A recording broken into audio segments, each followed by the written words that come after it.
Hello everyone and welcome to my CalFresh challenge for 5 days.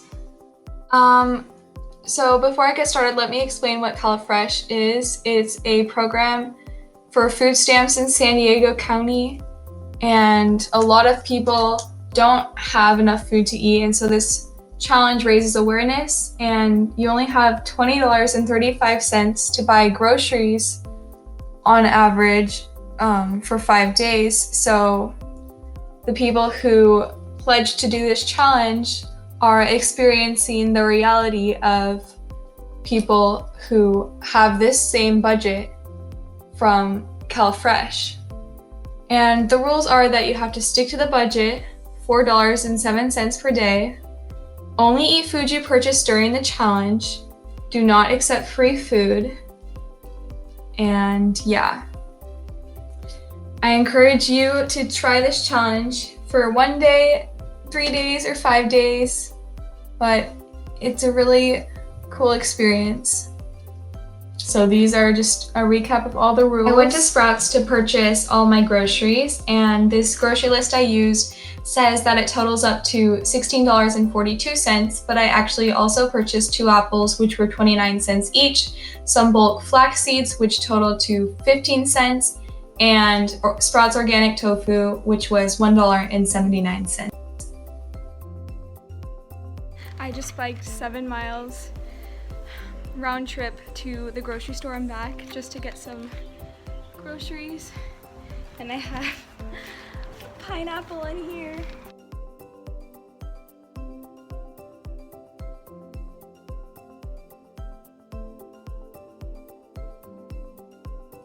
So the total for my groceries actually came out to be $18.94.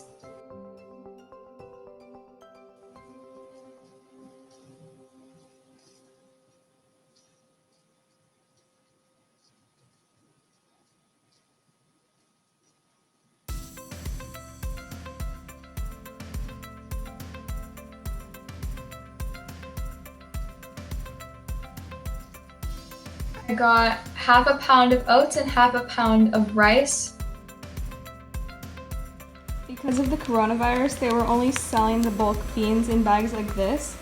So right now I'm just measuring out 8 ounces.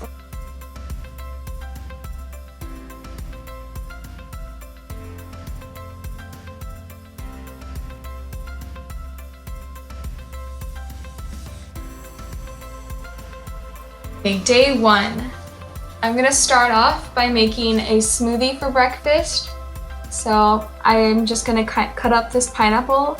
It was a really good deal. I got it for $1.50.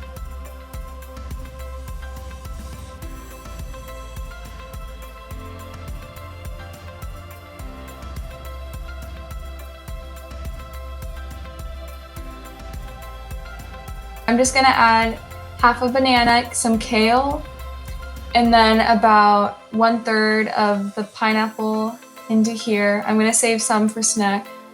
And some almond milk, which totals up to $1.36. I added some ice and water just to make it cold, and I blended it up, and it turned out to be a really good smoothie. And a really big smoothie, actually.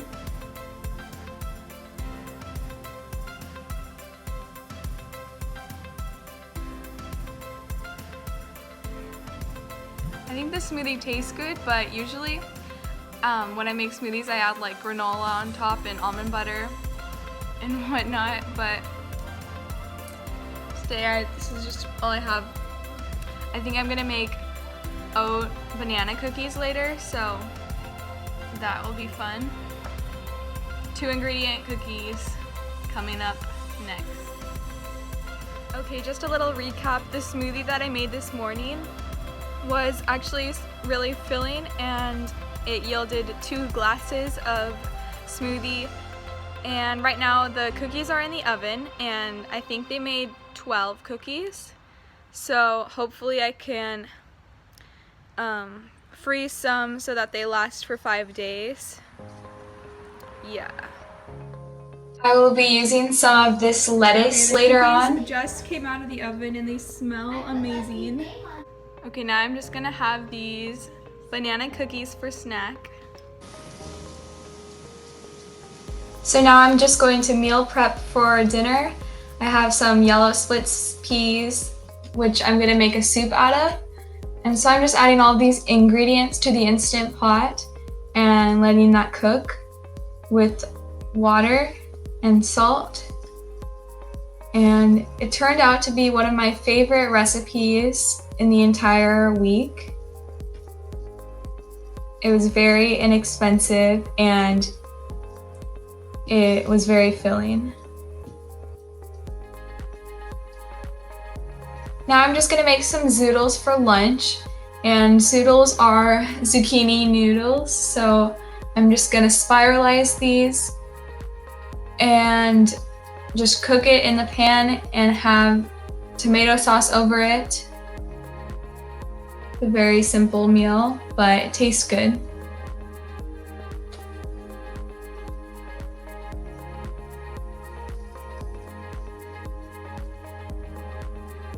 I actually blended the tomato sauce with some of the leftover zucchini just to make it a little bit more creamy.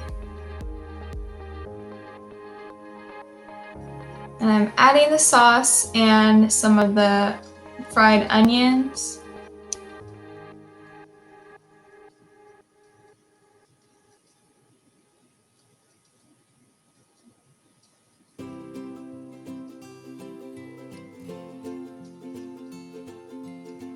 Okay, this is a Fruit Leather, which was only 50 cents that I had for snack. And I'm just having some of that split pea soup for dinner. Day two totaled up to be $3. And I'm just going to start by making some overnight oats with just some simple ingredients added to a jar. And here it is. Tasted really good, especially with some almond butter on top of it.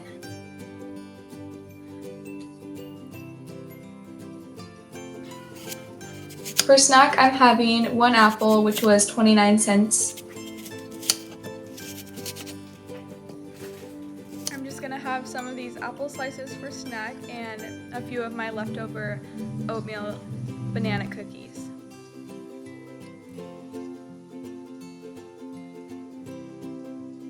Again, for lunch, I'm having the yellow split pea soup that was left over from last night. And for dinner, I'm eating baked tofu, some broccoli, and some vegetables with onions. And I added some of that spinach from my garden. Day 3 totaled out to be $3.65. For breakfast, I'm having another smoothie, and this time I froze some of the leftover broccoli, pineapple, and half a banana. And I just added a tablespoon of flax to that, and about a cup of almond milk. And this one turned out really nicely. I've never used frozen broccoli in my smoothies before, but it actually had a really mild taste. Just made some brown rice in the Instant Pot, and now I'm gonna make a salad. So for the salad, I'm just adding kale, carrot, avocado, lemon, and rice. It was a little bland.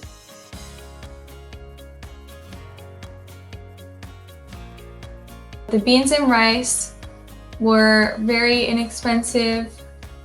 Day 4 totaled out to be $4.22. For my oatmeal, I just had half a cup of oats, half a banana, some leftover pineapple, and some almond milk. The nice cream that I made was just using some tofu, some banana. I had some zoodles again. And then here's my black bean burgers, which I used oats and beans to make. Okay, day 5. These crepes turned out really good. I had an apple for snack, and I had tofu and broccoli again for lunch, beans and rice for dinner. So I finished the CalFresh challenge a couple of days ago, and I just wanted to share with you my thoughts on my experience with it. I definitely think it was a purposeful challenge, and it opened my eyes to the way of life on a budget that is really low for groceries and how difficult it actually is. And I tried to, when I grocery shopped, I tried to plan everything out so that I had the healthiest choices and the most nutritious choices for when I shopped. And it was difficult and very time consuming actually, just going through the Sprouts website and trying to find the cheapest items. And I definitely have the luxury in my normal life to not have to worry about whether or not a food item is like the least expensive out of all the food items in the store. And I'm very grateful for that, because you know, a lot of people do have to live like this in their daily life, and often it's really hard to find healthy options, and especially to find like organic options, because the organic food prices are super high. I did try to find those items that were more non-GMO and more nutritious, but I think that does take a lot of time out of someone's daily life if they have to continuously struggle to find the cheapest foods. And even then, when you do find the best options and the greatest amounts of healthy food that you can buy on a budget that's $20 for 5 days, it still isn't enough. I feel like that is definitely not what I would normally eat in a day, and I don't think it met my like normal calorie intake. It was definitely lower because I actually found myself struggling to follow the rules, because the rules were that you couldn't eat previously purchased food items, and I just didn't have enough self-control, especially with all the foods that surrounded me that like my family members were eating. And so I definitely failed at that rule. So I think like if I didn't have that surrounding with like food that was already purchased around me, I think it would have been much easier, but I think I would have felt more of a hunger. So when I look back on the food that I did purchase, what I tried to find was like obviously all the foods that I purchased were vegan, since that's the least expensive. I tried to find vegetables that were cheap, and also beans and rice and foods in the bulk section that were cheap. And the oats, I definitely got a lot of oats for the price that it was, but the beans and rice, I feel like I should have purchased more beans and rice, because those were the most nutrient-dense foods and they had the most protein in them. So I think if I would have opted to, instead of buy zucchini and have zucchini pasta, which obviously isn't that much calories, I should have purchased beans and rice for the same amount of money and had another bean and rice bowl, even if it gets boring, I know. I try to make the recipes as fun and exciting for me, and I try to make them flavorful, but with limited amount of ingredients it's hard, and it wasn't really tasty in the end. Yeah, you can't really do much with $20, and it just kind of opened my eyes to, you know, how fortunate I actually am. Overall, this was an eye-opening experience, and I definitely had a lot of fun planning and grocery shopping and biking home. Yeah, I love to cook and create new recipes, so trying to do that on a budget was also fun for me to just explore what I can do with that. And yeah, I think in the future I will definitely try to be more aware of the groceries that I buy, and I'll try to do more low budget meals. Thank you so much for watching. I hope you have a chance to try this CalFresh challenge out yourself. Let me know in the comments how it went for you, and I hope you find my recipes helpful. Remember to buy in the bulk section. Bye!